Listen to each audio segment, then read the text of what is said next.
This is my vulva puppet. Um, Welcome to the Vulva and Vagina Dialogues. My name is Shirley Weir. I'm the founder of Menopause Chicks, which is a private online community where we support women with quality, evidence-based information as we navigate perimenopause to menopause to postmenopause. And as I said just a minute ago, today is a very special day for me. I woke up this morning and realized that it is 9 years today since I started the Menopause Chicks community, which is a free community on Facebook. Now, I have been doing this work for 13 years. I founded Menopause Chicks in 2012, and it was a blog. I hosted events, interviewed experts, all of those good things. And then someone said to me, "Oh, and you should have a private online Facebook group."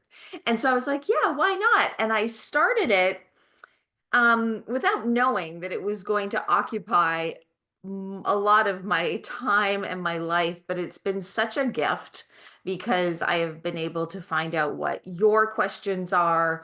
I've had the opportunity to learn so much. And this is why this is relevant to tonight's event. When I started the Menopause Chicks community, I thought I'll do a survey. I'll ask women what is it that they want me to research, write about, talk about, all the while thinking that everybody was going to want the same things that I wanted 9 years ago, which was support for sleep, support for mood. I was just about to turn 50, I guess. And I didn't even know much about the runway that was in front of me. And so I sent out the survey and the answers came back, and I was like, what is going on here? The number one reason or the number one request that members had for me was, "Shirley, we need another solution for vaginal dryness." That was the phrase that they used. And I was like, okay. And I went to work on the research. And one of the things that I found that was glaring and overwhelming for me was that while all of us, if we live long enough, will experience vulva and vaginal dryness.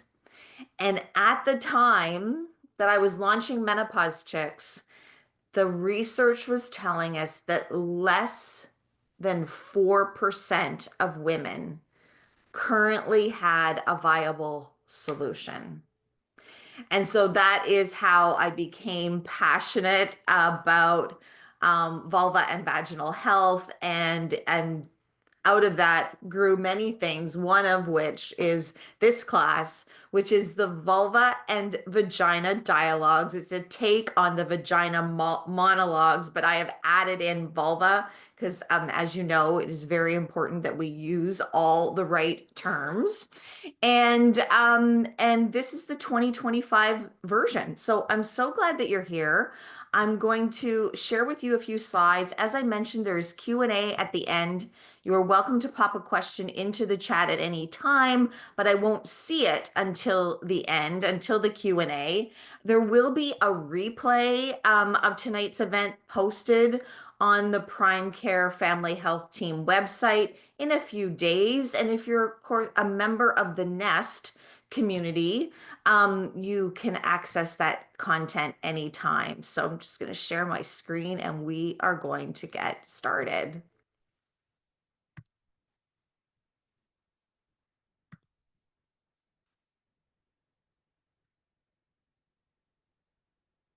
Okay.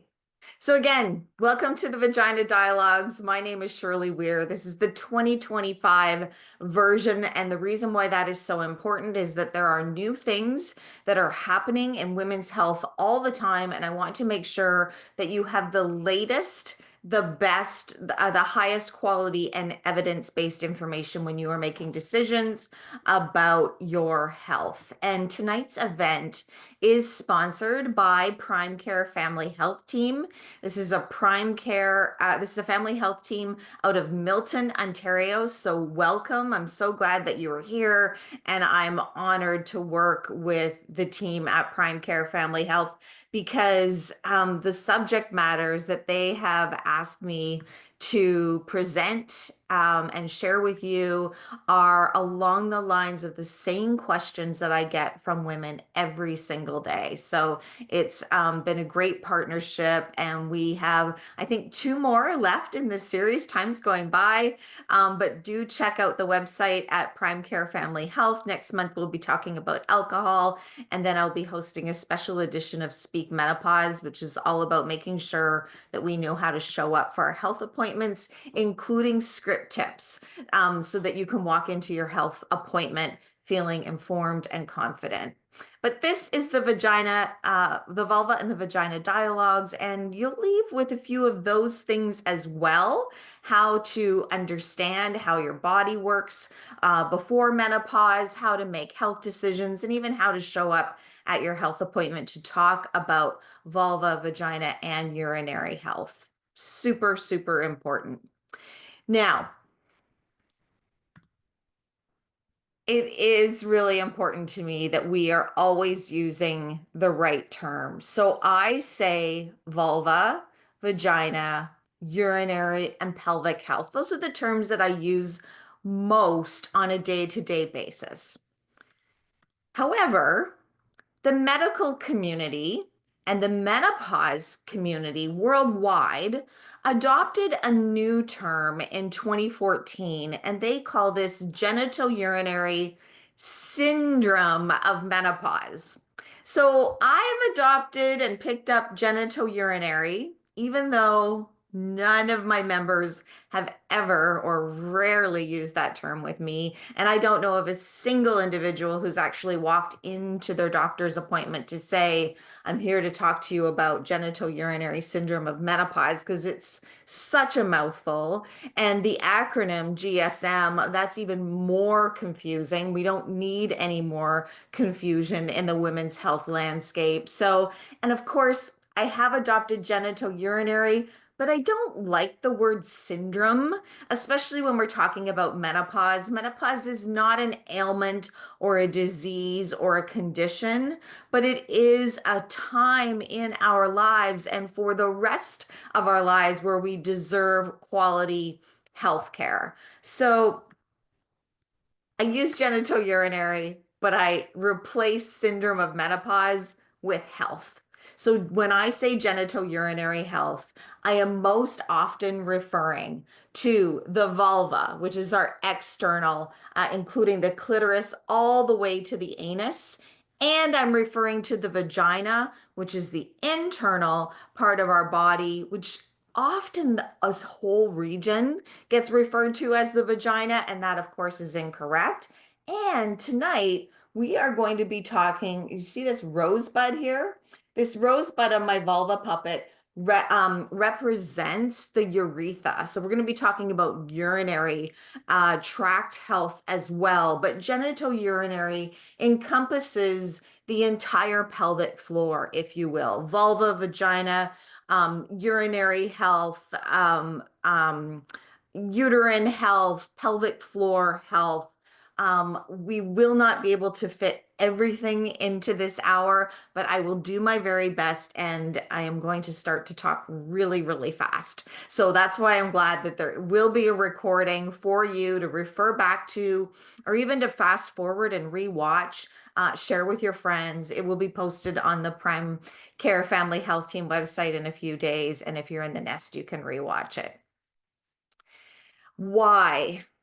The very first question we need to ask ourselves is, why do we need to learn and show up on a beautiful Tuesday evening to talk about vulva and vaginal health? Well, I'm going to take you through this Ferris wheel as a way of explaining to you. And I'm going to start with some things that don't often get discussed enough, but certainly do not get discussed, I believe, inside of our health appointments.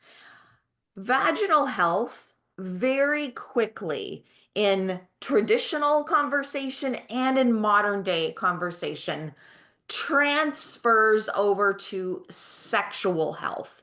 That is not the case. This is an important area, body parts that we need to learn how they work and the impact that they have or may have to our quality of life if things are not working properly. So I begin with these two, sit and move. We deserve to sit comfortably and we deserve to move and exercise. And so those are the first two reasons why we need to learn about vulva and vaginal health. The second two you may or may not have thought of, but we need to dance. We need to dance for the rest of our lives. And if you want to do that comfortably, you do not want to be impacted by any discomfort when it comes to our genital urinary health. And then next is to wear the clothes that we want to wear. And yes, this was a key learning for me when I first started researching vulva and vaginal health. It had never occurred to me until I had spoken to members who said, Shirley, I can no longer wear the jeans that I used to love to wear because it's just too uncomfortable. I do hear a lot of extreme stories. These stories may or may not affect you, but I think it's important to share some of the extreme stories so that we can be conscious and aware that maybe someone we love is living with discomfort and perhaps suffering in silence. So we also have a role to play in being a really informed ally and being very supportive for their health as well. Next on this Ferris wheel is we want to avoid UTIs. So UTIs, urinary tract infection, is something that we can experience at any stage, any age of life, and it happens to all genders. But here's the thing. When estrogen declines post-menopause, the urethra, the rosebud that I was pointing to earlier, right here, it gets shorter and it gets smaller. And that makes it more susceptible to infection.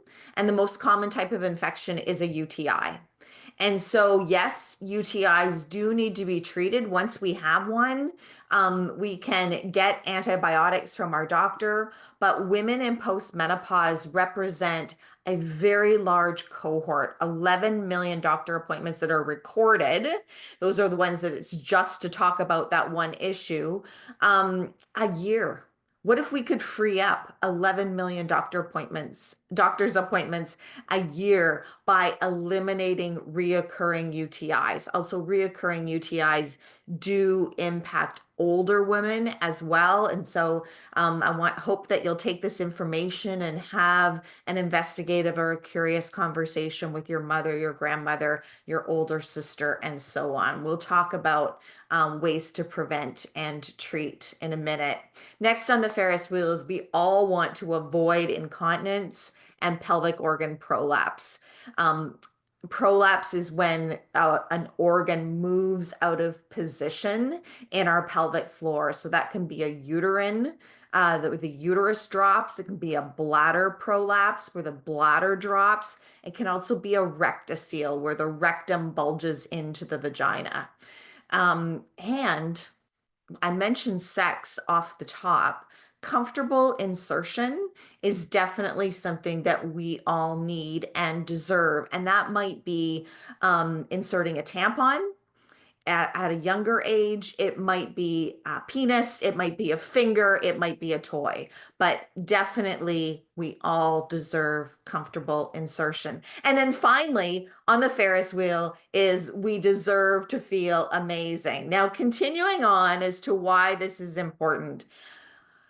There are many misconceptions whenever we're talking about menopause, and certainly with vulva and vaginal health as well. One of the key assumptions that I have run into many times over the years is, oh, you know what? I'm just going to wait and see if it gets better. Vulva and vaginal dryness conditions that affect the pelvic floor rarely get better with time. It takes effort. If we are already experiencing discomfort in any of those areas, you already know that it takes a bit of work and effort on your part. So that's why I'm so grateful that you're here tonight. So none of this will get better with time, but there's just one more layer that I need to emphasize as we are talking about the why part. And here it is. Brain health, well, everything's connected, as you know, but our brain health can be impacted by not addressing conditions such as vulva and vaginal dryness, UTIs, pelvic floor prolapse, and incontinence. And not everyone gets this off the top, but think about what's the first thing that we might do if we are experiencing incontinence or we have, repetitive chronic UTIs over the course of a year. We stop going out. We limit our social life. We might stop going shopping. We might stop going dancing or doing all of the things that we love. And that has a negative impact on our brain health. So if you haven't made that connected those dots before, now today's a great time to do that. Wearing jeans and avoiding UTIs, I mean, definitely that's going to impact our quality of life. Whoops, sorry about that. And then if we don't address incontinence or try to prevent incontinence and pelvic organ prolapse, it can be very costly. And I've got some numbers to share with you a bit later in the presentation, but I've got a way to save you $52,000. So stay tuned for that. And then, of course, comfortable insertion is important because we deserve pleasure and feeling amazing is essential. So let's dive into dryness versus atrophy, what the differences are. In the next 3 slides, I am going to outline what causes vulva and vaginal dryness. Then we're going to get into how we can prevent it. And then, of course, how we can treat it. So there are easy, viable solutions for both. But first of all, what causes vulva and vaginal dryness? Well, number one on the list is a decline in hyaluronic acid. Hyaluronic acid is a naturally occurring molecule that our body makes on its own, but it starts to decline in our 30s and in our 40s. Hyaluronic acid is a moisturizing molecule. It helps to keep our eyes moist and our skin moist and our joints lubricated, as well as our vulvas and vaginas. And then, of course, we have fluctuating hormones in perimenopause. So someone in perimenopause might experience dryness, then it might go away, and then it comes back, all because of our fluctuating hormones, maybe over the course of 5 or more years. When we reach menopause, estrogen goes for a steep decline. Estrogen, like hyaluronic acid, it's our juicy hormone. It also helps to keep our eyes moist and our mouth moist and our skin lubricated and our vulvas and vaginas lubricated and healthy as well. And so when we experience that decline in estrogen, that is for the rest of our lives. So that could be for 50 or more years. And so that's why it's so important that we don't ignore vulva and vaginal dryness and cross our fingers and hope that it goes away.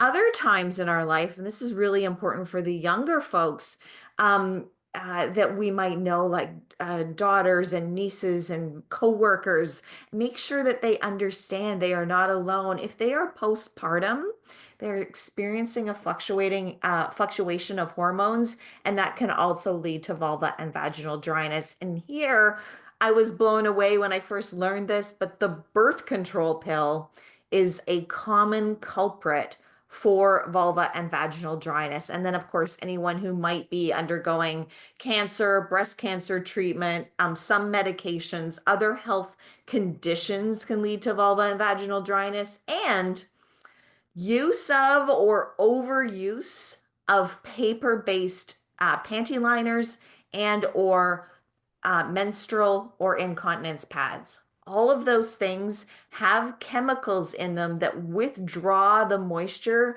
out of the skin cells of the vulva and the vagina. So, how can we prevent vulva and vaginal dryness? Well, sexual activity, sexual energy is first on the list, and this is under the prevention slide. So, this clarification is super important.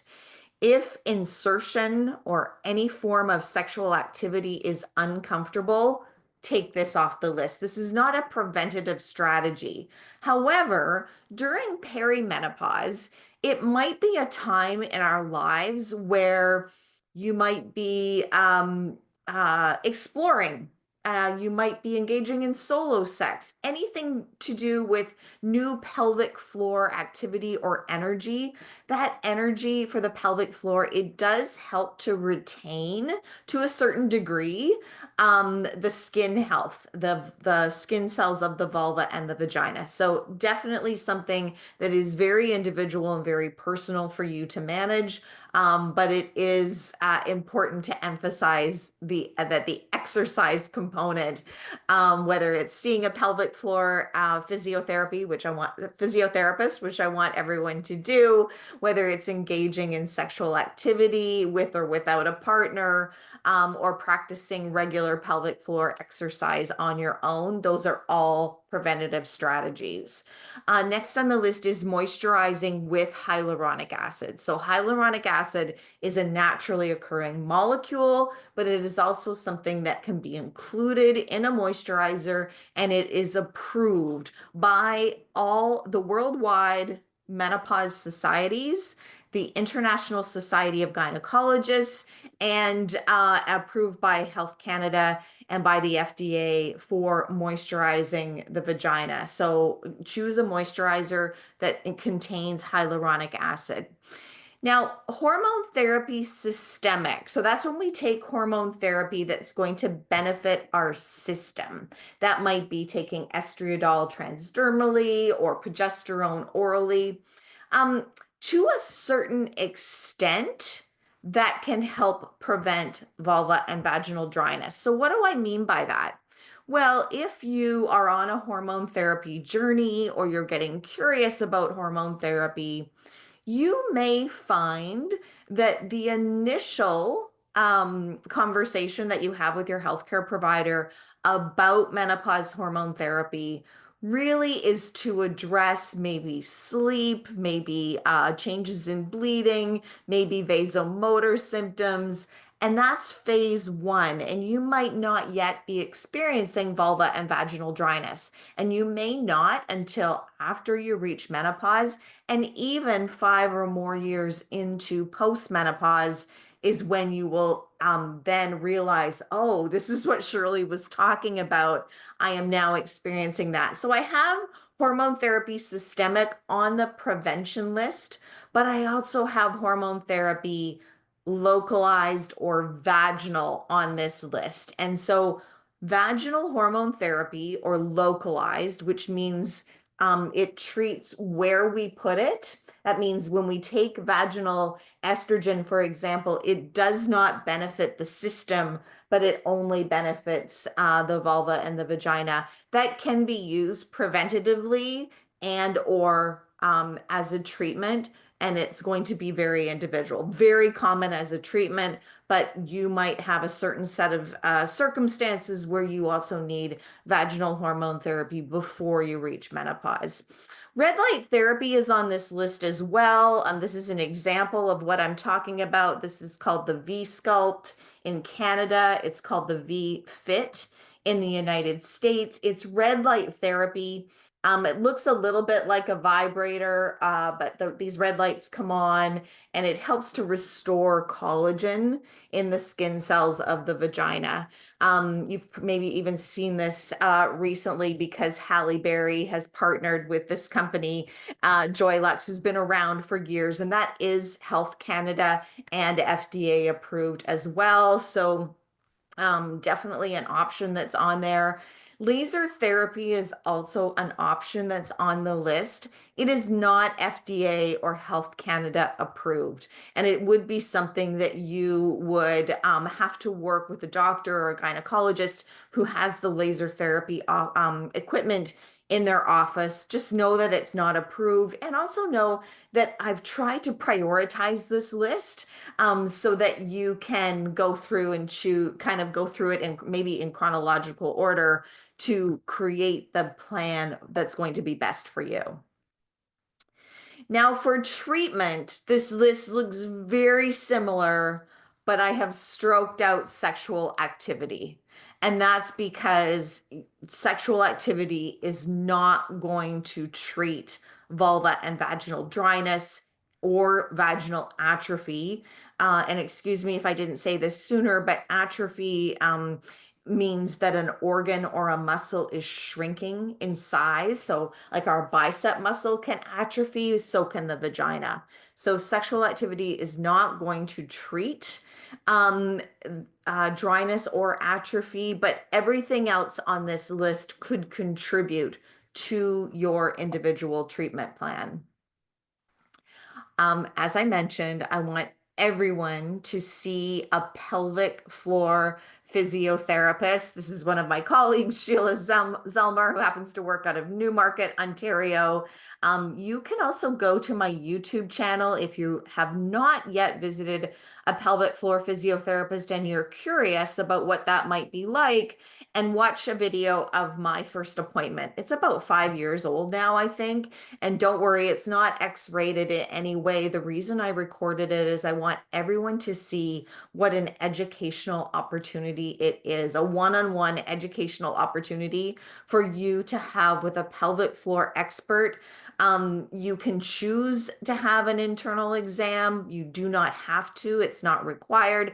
And it's really about 5% or less than 5% of the whole entire appointment. Most of the appointment is about learning, education, and then leaving with a pelvic floor exercise program that's been customized for you. So cannot emphasize that enough. You can also choose to work with another one of my colleagues, Kim Votme, who is the vagina coach, and she teaches exercises that help to reverse incontinence and reverse pelvic organ prolapse online. And she has a great app, and the videos are excellent. This is an example of a vulva and vaginal moisturizer that is Health Canada approved. It's called Feel Amazing, and the two main ingredients are hyaluronic acid with a little bit of vitamin E. You can get that at moisturizeyourvagina.com.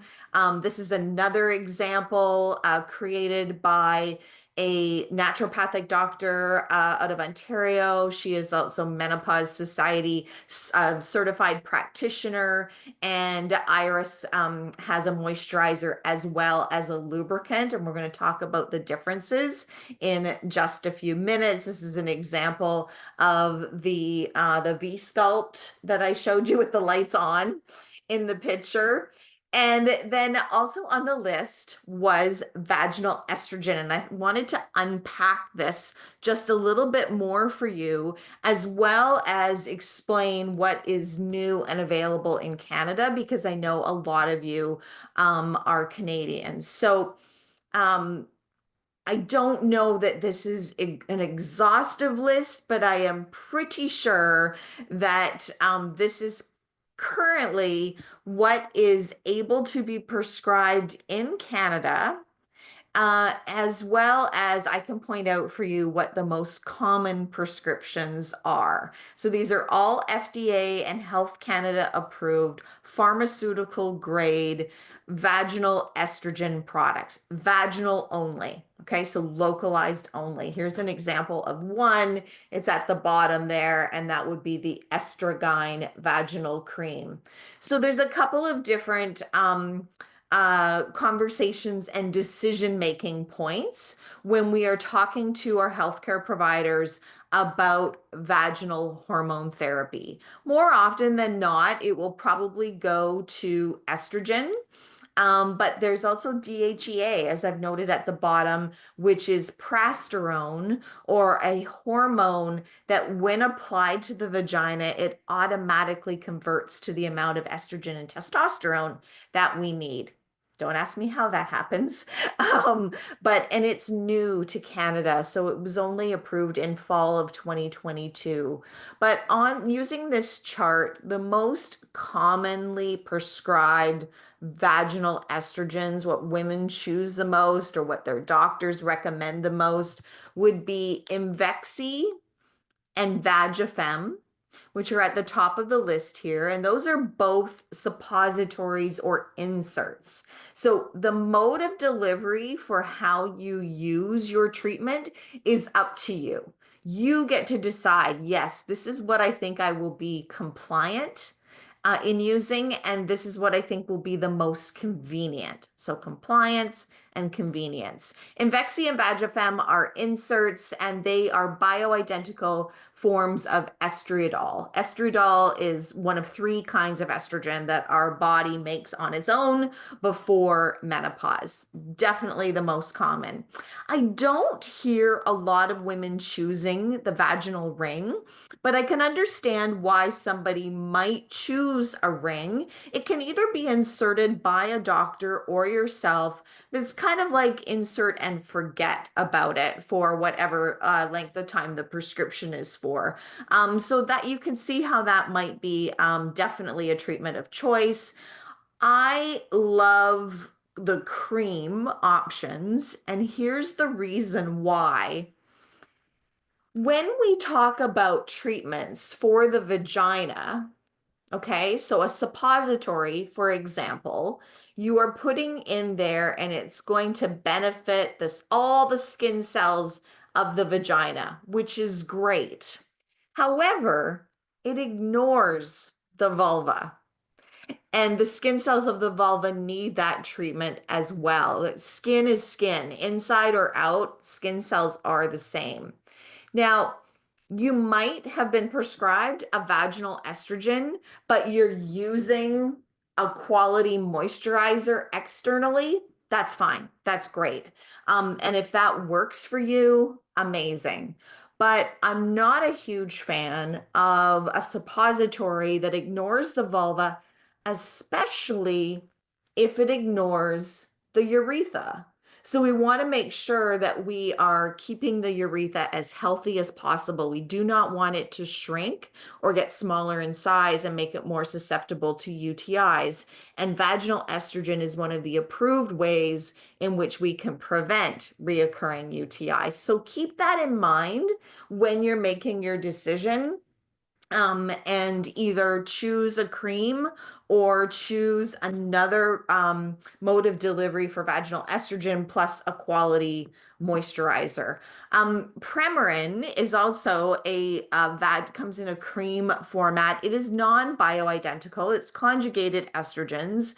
It's been used for years, and lots of doctors do prescribe Premarin because they like, or their patients like, the cream option. Now, as I mentioned at the bottom, I wanted to highlight some new things, still fairly new, 2022 and 2023. Prasterone shows a lot of great results, and I know a lot of gynecologists who are currently using that with their patients. And you should know that there is also an oral option. It's called Osphena. It is not an estrogen. It's a non-bioidentical treatment that is approved for vaginal dryness. Now, initially, when I heard about Osphena, I was like, I don't know that I can like my brain can process an oral medication for vaginal dryness. But here's the thing, we are all different. And the most important thing with treatment, with any treatment, including hormone therapy, is consistency and compliance. And so if you are someone, maybe you work shift work, or maybe you, like me, you just like fall asleep so quickly at night, and then you wake up every morning, you're like, oh, darn, I forgot to do that. I was supposed to do it last night. And then one day goes by and 2 days goes by. And maybe you're the type of person who takes other medications or supplements in the morning, and you would just be better taking an oral treatment in the morning, maybe Osphina is right for you. So again, the most important thing is that you are going to be compliant with it. And there was something else I wanted to say about, yes, yes, yes. Keep in mind that this slide is only for vaginal estrogen treatment or vaginal hormone therapy treatments, localized. That means only treats where we put it, doesn't have any systemic benefits, such as will not help with vasomotor symptoms. There are no age guidelines. So while there are guidelines for starting or when to start menopause hormone therapy systemically, there are no age guidelines for vaginal hormone treatment. It is recommended that we use it for the rest of our life because, of course, our ovaries are not going to start up production of estrogen and progesterone again. And vaginal estrogen specifically is recommended by the Canadian and the US Urological Associations for the prevention of UTIs, and it's safe to use for anyone who has experienced cancer in their lifetime. As I mentioned, I wanted to review the differences between a moisturizer and a lubricant and why it's important for us to use both.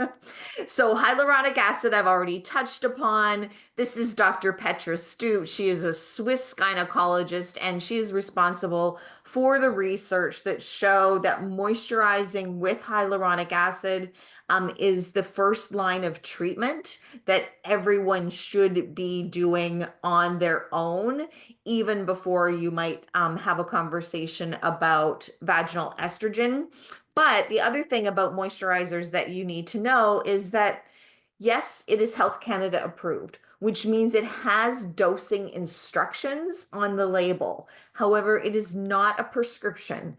That means you get to make up your own protocol. And I have many members who they might be experiencing severe dryness. Let's say that they're, 10 or more years since their date of menopause, very dry, didn't get the information. Now they're getting it.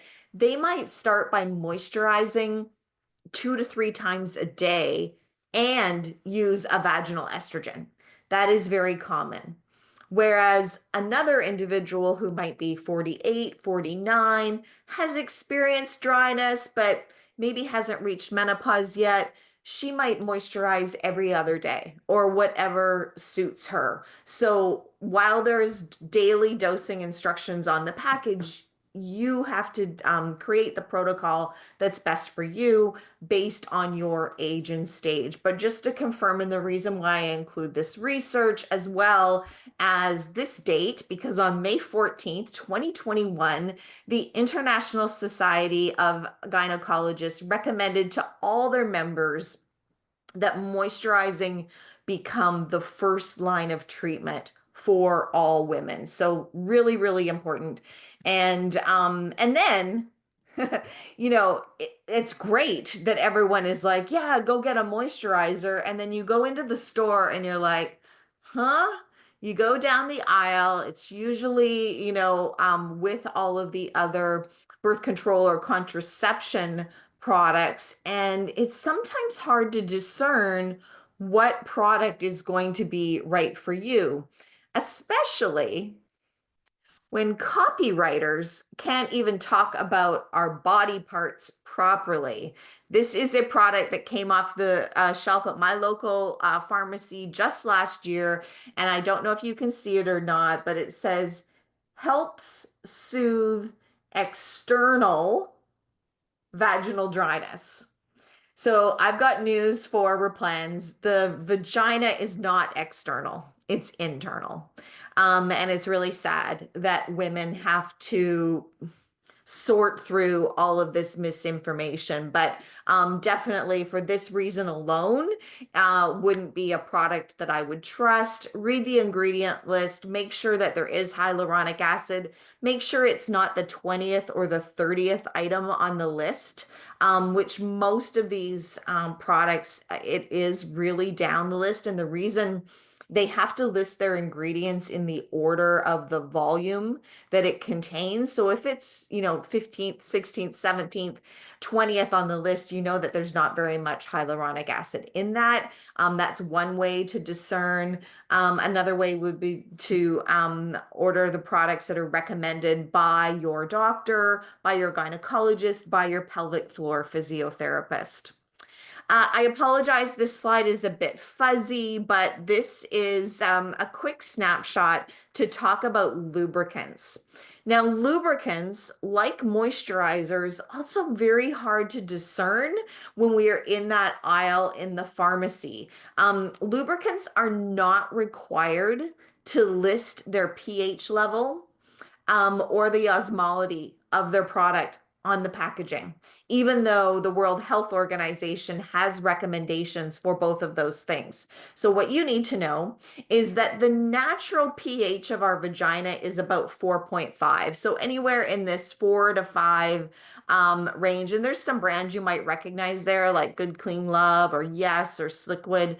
But many of these manufacturers, as you know, have brand extensions. So they might have like your basic run-of-the-mill lubricant. That's what I want you to get.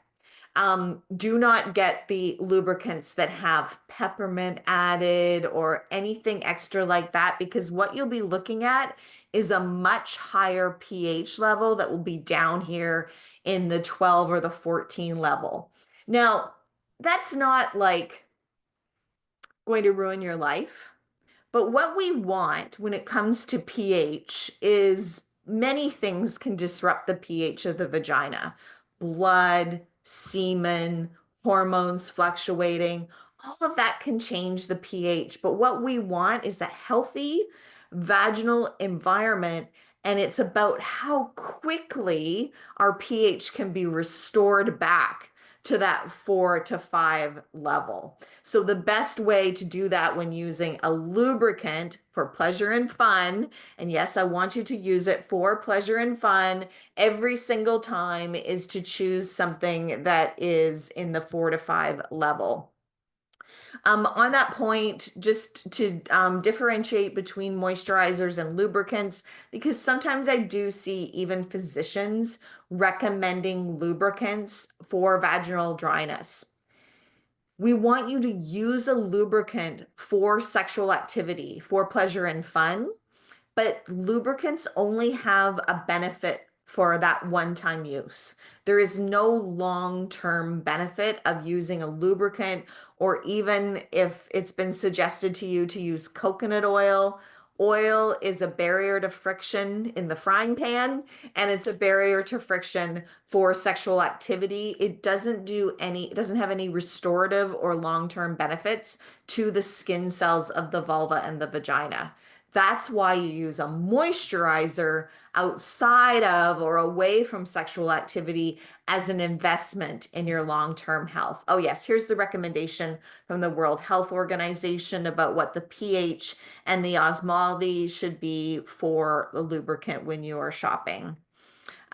Quickly, let's touch base on incontinence, because I did promise all of you how to save $52,000. Here are the stats. By this year, it is expected that the paper-based incontinence market will be $16 billion US. This is a US number. I don't have it for Canada. 58%. So over half of nursing home residents are using paper-based incontinence products. Incontinence is the number 2 reason why a woman is admitted to long-term care in Canada. Number 1 is dementia, but as soon as we can no longer toilet ourselves, we are usually admitted into a long-term care facility. Incontinence does impact more females than males. And roughly, this is a rough calculation, $1,300 a year, probably on the low side on that because I haven't priced it out in recent weeks. If we start to leak urine at 40, at 50, even at 60, and we have to use these paper-based products for 40 years, that could add up to $52,000. So there is a way in which we can save that $52,000, and that is by taking the preventative measures now, work with a pelvic floor physiotherapist, prioritize your genitourinary health so that you can use this money for other things. And quickly on UTIs, urinary tract infections did impact my mother in her later years, even to the extent that UTIs in older individuals can have symptoms that are silent. So that means that it might show up as confusion or memory loss. And there are many individuals who even, show up at ER and then they're triaged for their symptoms and they go down a track of exploring dementia or being diagnosed with dementia. And sometimes it's an untreated UTI. So if you are advocating, if this is you, or you're advocating for a loved one, always, it's an easy test. Make sure that your loved one is screened for a UTI because that is way easier to treat and going to be less of a trauma experience for you. But as I said, for women who have reached menopause and the urethra is missing that estrogen and hyaluronic acid that it used to benefit from before menopause, reoccurring UTIs are really common. And yes, you can go and get an antibiotic. But if you are having 2, 3, 4, I met someone the other day who had 17 UTIs in 1 year. She thought she was unlucky because her mother had also experienced many reoccurring UTI episodes. If you are using that many prescriptions or rounds of antibiotics, they are going to become less and less effective. Now, antibiotics are a treatment for infection, but they are not going to prevent one from reoccurring. So the recommendation from the urogynecologists in Canada as well as the United States for the prevention of UTIs is to use vaginal estrogen and hopefully in a form where you're not ignoring the vulva, but make sure that you are treating that urethra. And if you are someone like the example that I just gave, who, vaginal estrogen, maybe it's been a long time since menopause and you need something more, lean into the research around cranberries. Cranberries do have a component, the most concentrated part of the cranberry is called the pack. Packs are going to be effective. This is an example. Utiva is a brand of packs is going to be effective alongside of your vaginal estrogen for the prevention of UTIs. What we are talking about here is not cranberry juice, not cranberry cocktail, and probably not even cranberry if it's included in a not probably. It's definitely not going to be cranberry if it's included in a multivitamin or something else that you might be taking. All of that is not going to be enough. For example, I think the number is 16. If you are taking one pack a day, one of these concentrated capsules of packs, you would need to drink 16 glasses of pure cranberry juice a day in order to get the cranberry equivalent. So probably not feasible that you would drink that much pure cranberry juice or that we would want you to, especially if there's sugar involved. And so consider talking to your doctor, your gynecologist, your urogynecologist, your urologist about the benefits. This is approved by the Society of Obstetricians and Gynecologists in Canada. Vaginal estrogen plus packs for the win for preventing UTIs going forward. How did I do? Oh my gosh, I have 7 more minutes. These are some questions that I sometimes get, but I'd like to just skip over this and pop into the chat and see what questions you have. And as I mentioned, I'm happy to stay and answer those for you. And if you have to go, make sure you look up the replay tomorrow so that you can fast forward and get your questions answered as well, or join me at Menopause Chicks or in the Nest, and I would be happy to point you in the right direction towards the research and get an answer that you deserve. So I'm going to close this down and see if anybody has any questions in the chat. How are you all doing? Woo-hoo-hoo. Okay.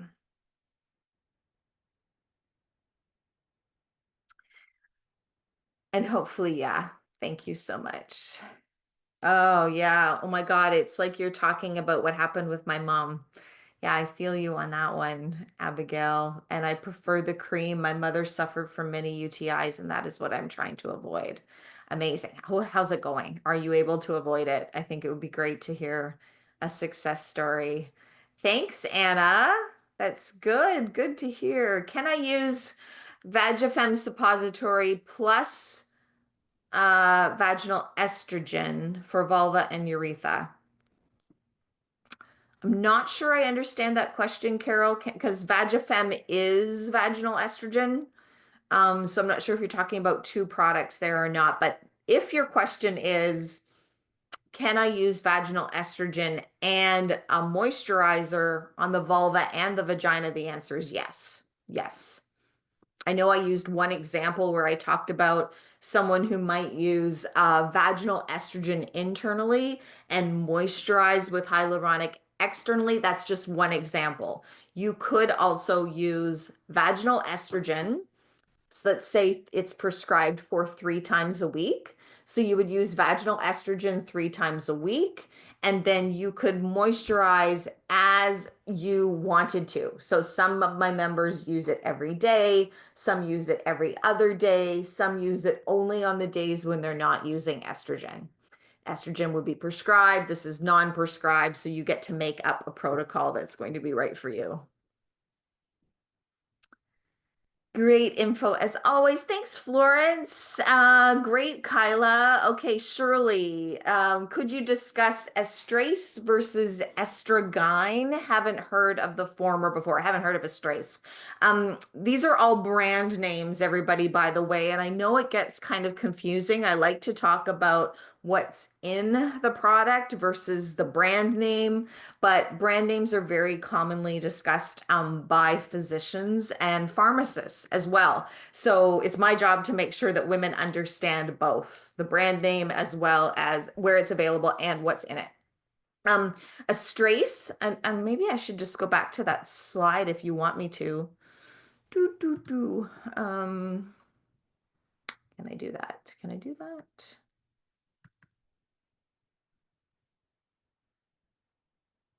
I'm going to go back to that slide for you just to answer this question because I think it's easier if you can see it. Okay, so estrase is estriadol. And this one that I'm holding in my hand, I just happen to have this, estrogyn, it's what I'm currently using, is estrone. So I think I mentioned earlier in the presentation that we have 3 types of estrogen.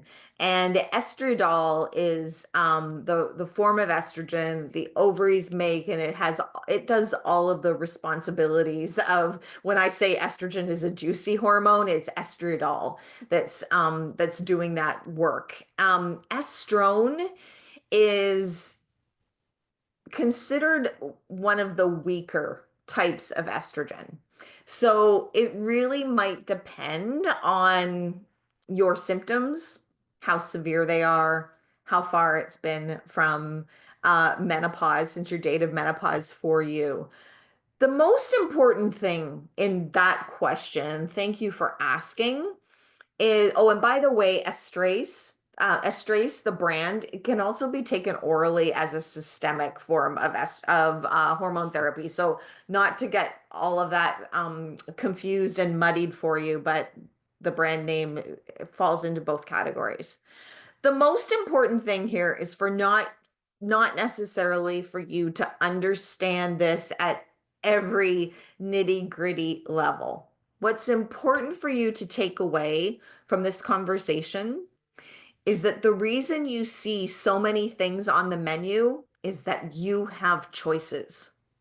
So if your conversation with your doctor was 5 minutes long, and many of them are, and you got something and you got home and you're like, this isn't really working the way I had imagined after a week or two, you have an opportunity to go back and ask some questions. You might want to start asking those questions with your pharmacist, or you might want to make another appointment to talk to your doctor to be like, I think I can feel better. I think there's something else that I can do here. So while I'm currently using estrone, that doesn't mean that I will use it forever. I might switch in the future and see how my body responds to that. Just always know that you have options. Hopefully that helps you. Okay, now I have to go back to your chat. Okay, do do do. Oh yeah, Jenny, thank you for asking that.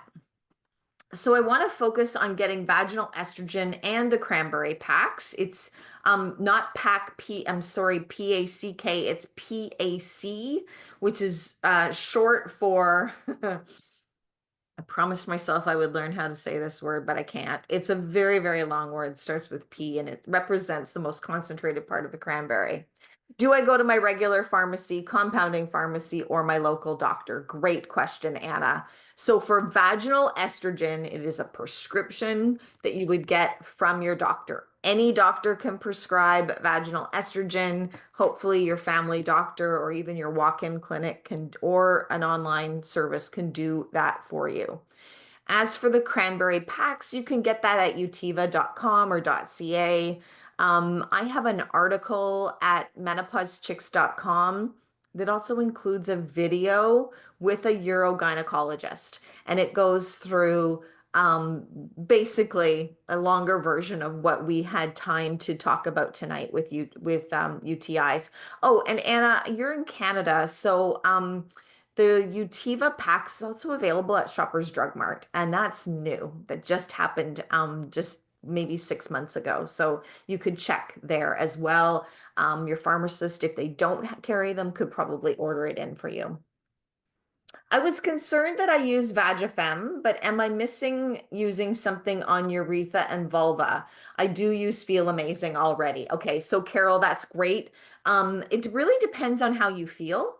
And if you have any discomfort, the fact that you're using Vagifem, I assume, 2 or 3 times a week, make sure that Feel Amazing, which is for internal and external use, just make sure that you're using this on the vulva and the urethra. If you're getting UTIs though, then I would get curious about what a cream-based estrogen product could do for you.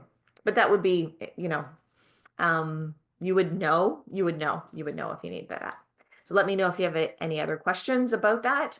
Getting in the habit of using the Feel Amazing. Obviously, it says to apply inside the vagina. Maybe a stupid question. No such thing. No such thing. But can I also apply to the vulval urethra? Yes, the answer is absolutely yes. I mean, obviously, some of it is going to leak out and moisturize the area, but I still need to take the time to figure out the rest of a regime for me as although I am only 55, I am pretty much 10 years post-menopause at this point. So wish I had found you a long time ago. Well, I wish you had found me a long time ago too, but you're here now. So to recap a moisturizer, in a perfect world, I guess I'll just do it right now.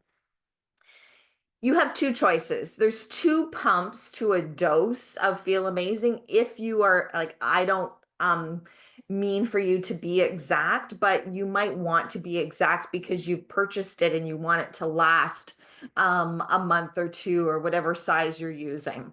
So can you see that?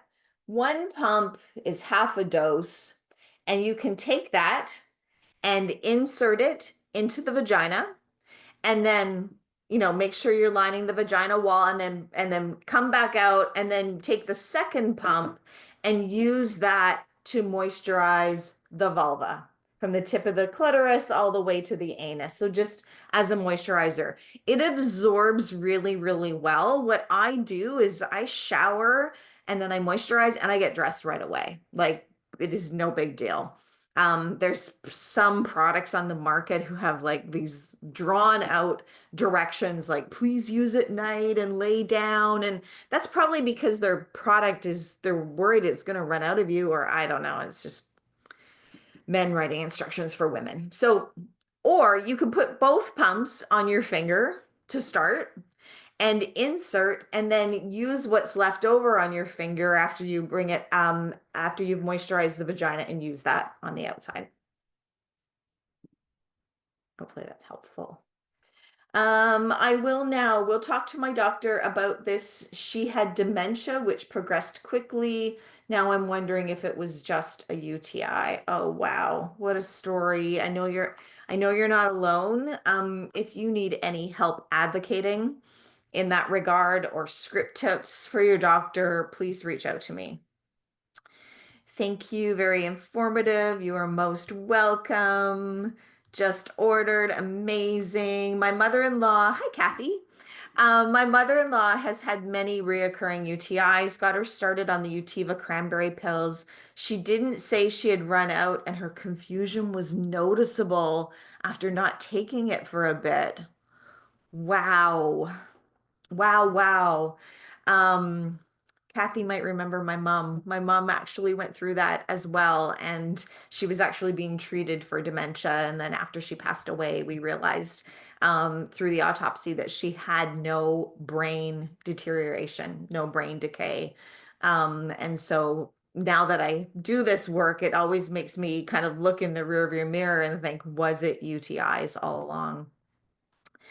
Thank you, Shirley. Lots to think about. I will definitely review the video. Amazing. Will moisturizing the external vagina, the external vagina, for example, with Feel Amazing, reduce the risk of UTIs and incontinence? Thank you for asking that question. I need to clarify. Vulva and vaginal moisturizers with hyaluronic acid are approved for the treatment and prevention of vulva and vaginal dryness. So hyaluronic acid is approved for moisturizing or giving our skin cells back the hyaluronic acid that we used to make on our own. A moisturizer is not approved for the prevention or the treatment of incontinence or reoccurring UTIs. Okay? Hopefully that's clear. Now, one more bow to wrap that up with. You'll recall at the beginning of the presentation how I talk about what causes, then I had a list of prevention treat options and then a list of treatment options. When we prioritize our pelvic floor and we take care of it to the best of our ability, like you're doing tonight with quality information and education, you have an opportunity to keep the health of the vulva, the vagina, the urethra, and the pelvic floor in tip-top shape. So moisturizing with hyaluronic acid, at least for a period of time, might help keep your urethra healthy. But when estrogen goes for that decline post-menopause, hyaluronic acid is not going to do the same thing as restore the estrogen that the vulva and vagina used to rely upon. So I don't know if I explained that well enough, but there are two key ingredients. In our cars, we need gas and oil, or else the motor doesn't run. in the vagina, we need hyaluronic acid. We need to restore hyaluronic acid, and we need to restore the estrogen that we used to run on before menopause. Okay, I'll stop with the car analogies. Sorry. Any opinion on P-Fem Revive moisturizing gel? No, I've never used it. What do you do if your doctor doesn't want to prescribe anything? I've tried Clio and Vagisil. I'm not sure if those are moisturizers. Does Vagisil have a moisturizer? Yeah, maybe it does. I've been struggling with this for years. Oh my gosh, I'm so sorry to hear that. Have gone into and back out of menopause. That's kind of confusing. We don't go into or back out of menopause, but we reach it after 12 months being period free. Kyla, the best thing I can recommend for you is well, you can download my book for free at menopausechicks.com. Join the Nest, which if you scroll up to the top of the chat, there's a link there where you can join the Nest, which is it's a private community away from social media, but it's also all of my curated resources. Watch the masterclass, and what you will learn there is just about the terminology, what happens, what to know, and then there is in the event replay section an event called Speak Menopause. Now, I'm going to be hosting Speak Menopause in June on this platform in partnership with Prime Care Family Health, but I don't want you to wait that long. Speak Menopause includes script tips for how we show up to our health appointments to advocate for ourselves. So, and if that doesn't land, if those educational opportunities don't land for you, join the Nest anyway, and we can continue this conversation. I can help you one-to-one because you deserve to feel amazing. It was suggested to me to try using a vaginal insert, Vagifem, plus a teeny bit of vaginal cream externally, such as Estrogyne. Is that a reasonable choice? 100%. I also use a moisturizer. I am currently using Premarin. If that works for you, that's amazing. And if it doesn't, or if it works for a while and then it discontinues feeling amazing, then know that you've got lots of other options, and I can help you sort through what those are so you can pick the one that's right for you. Amazing. Amazing. Yes, try Shoppers. I don't know if it's in every Shoppers, but you can try. Or also available online, Anna. Oh, Gyno suggested Vaseline daily. Oh, I haven't heard that one for a while. I've heard of, oh dear, Vaseline is petroleum jelly. Don't, don't put anything on the vulva or the vagina that is not approved to be there, regardless if they're a gynecologist. Please don't. Yeah, I don't need to say anymore. Just don't. Unfortunately, with the research that I've done, at the top of tonight's event, I told you about what I found out in 2016 when I started this passion. Since then, I've heard some horror stories. I've heard of women being told to use polysporin, which is a brand name for like an antibiotic treatment. I've heard of women being given hemorrhoid cream for vulva and vaginal dryness. It just shows that we have glaring gaps in education and understanding and expertise with our medical community. The best way that we can close this glaring gap is by informing ourselves and knowing that when we show up, whether it's in the aisle at the pharmacy, when we're buying something over the counter, or when we're in our doctor's office, understanding the approved options that are on the menu will put you in the driver's seat so that you can make the health decisions that are best for you. Okay. Okay, good. I just read the last part of your post, Jen. So that's good. You've got moisturizer. Good. Thank you for all the information. Thank you. Thank you. Okay. So Kyla, I understand. So that's you hadn't reached menopause. It's just that 12 months is not magical. It's different for everyone. 12 months is just the time period that a group of doctors agreed upon. For some women, it's 13, 14, 15 months, and then they still get another period. It's usually another factor that weighs into it is your age. So I think you said you're 48 and you got your period again. Completely understand. You have not reached menopause yet. Why is that important? Well, it's important to understand in our planning of our life and of our health so that you probably are still, your estrogen has been fluctuating while progesterone has been declining. And when you reach menopause, estrogen is also going to decline, and that is going to have some impacts to your quality of life. They might not be serious, they might not be dramatic, but eventually, if we live long enough, we will experience vulva and vaginal dryness. So thanks for showing up tonight. And if you need anything more there, I would be happy to help you. Kathy, yes, estrogen is by prescription only. All hormone therapy is by prescription only. Thank you. Thanks for coming, everyone. I had the same situation as Kyla. For me, it was almost 3 years. Then I had two more cycles. That was when I was 46 and now I'm 55. Yeah, I know that that can happen. Like there's many reasons why we miss a period. For some individuals, they have polycystic ovarian syndrome, PCOS, that's been missed or undiagnosed, or maybe it's been diagnosed. Stress, lots of life events can impact our cycle. And so that's why this journey is individual for all of us. Yay! Thanks for coming, everyone. Go feel amazing. Okay, Nicole, no worries. You can get the replay. I'll be sending it to Prime Care tomorrow, and I'll be posting it in the Nest so everyone can watch it there and share it with all the people that you love. Thanks, Jenny. Thanks, everybody. Have a good night.